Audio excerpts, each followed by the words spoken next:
Let's create a chart to compare the employees' total sales. So we're going to highlight the employee IDs, and we would like to also highlight the totals for each employee. All right. So if you notice, when we're highlighting the totals, the employee IDs get deselected. All right. Why is this so? All right. In order to highlight non-adjacent range or non-adjacent cells in Excel, we'll have to use the control key. So what we need to do, first of all, is to highlight the first range of data that you like to represent.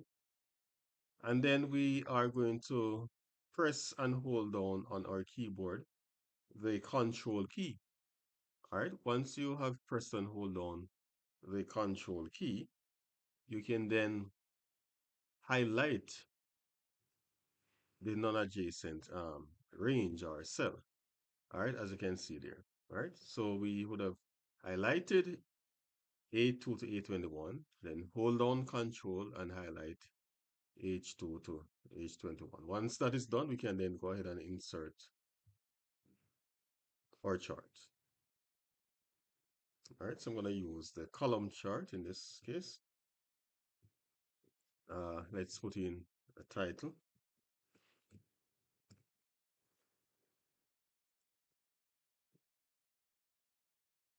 Total sales. And we are going to add some labels to the axis. To do that, we're going to go to Chart Tools, head over here to Chart Elements, Axis Title, Primary Axis Title will be our employees.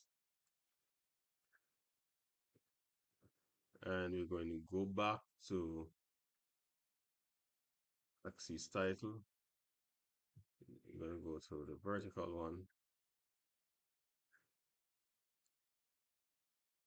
All right, for that, I'm going to put the sales. All right, now let's move the chart to a new sheet. So I'm going to go to Move, Chart, have that on a new sheet like that. All right, so it's much bigger and better represented here.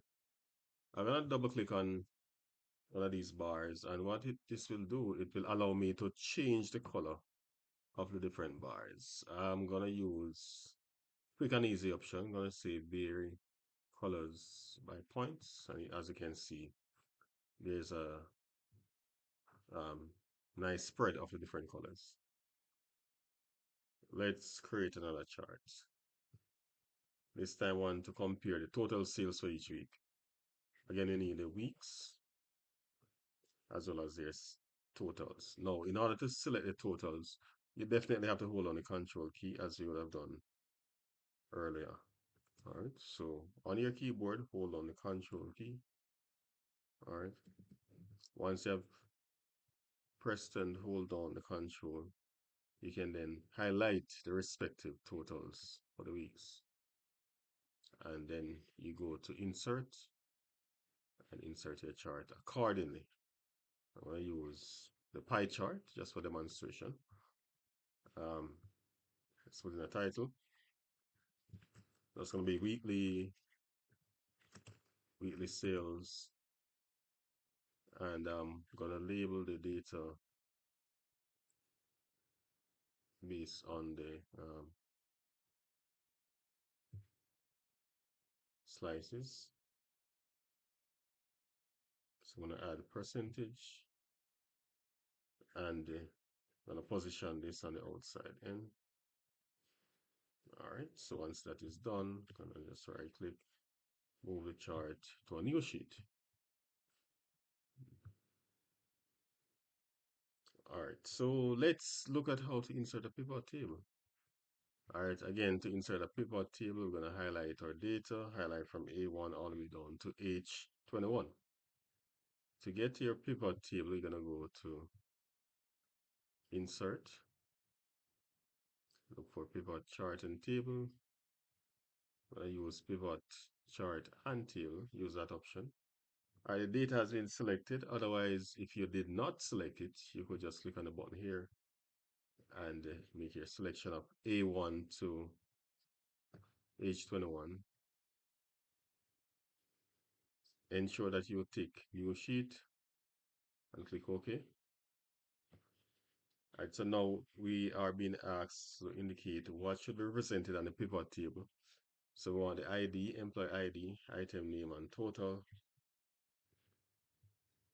All right, so I need employee ID, item name, and total. And that's pretty much it. That's how we go ahead, go about inserting charts and pivot tables. All right, so have fun.